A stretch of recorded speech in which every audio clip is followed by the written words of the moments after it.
My name is Kobe Bryant. I'm 17 years old, and I've been lucky enough to live not only in different parts of the United States, but Europe as well.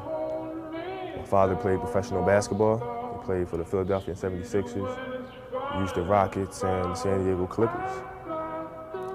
He played professional basketball for 8 years, and after his eighth year, he decided that it would be best for him to move on and to take his talent elsewhere. So we packed our bags and moved to Italy, where he played professional basketball again for 8 years. At the time, I was only 6 years old, and I was pretty much clueless about the whole situation. But my parents basically told me, Kobe, you're going to an Italian school, we want you to learn a new language, and when you're young, you just basically do whatever your parents tell you to do with no questions asked.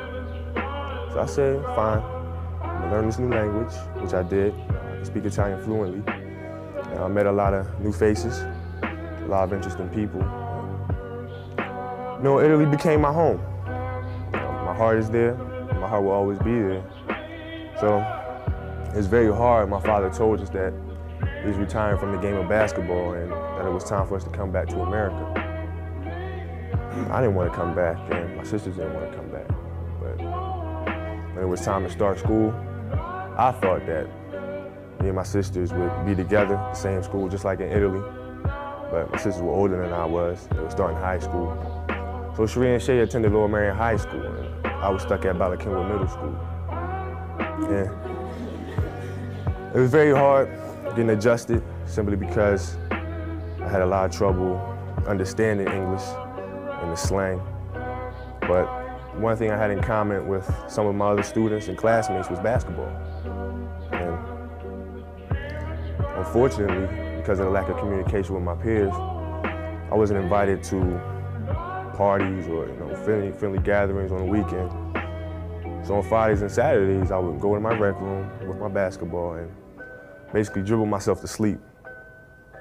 And I think that was the best thing that could have ever happened to me, because during those lonely hours in the rec room, I discovered the hunger, the motivation, and the desire to be the best possible basketball player that I could be. And here I am today, giving an oral presentation in English class, not only in front of Mr. Rigby's camera, but the camera of Prism and ESPN. And I enjoy it. I enjoy all the attention, because it's a great feeling to know that you set a goal for yourself and you were able to reach that goal and to knock it down.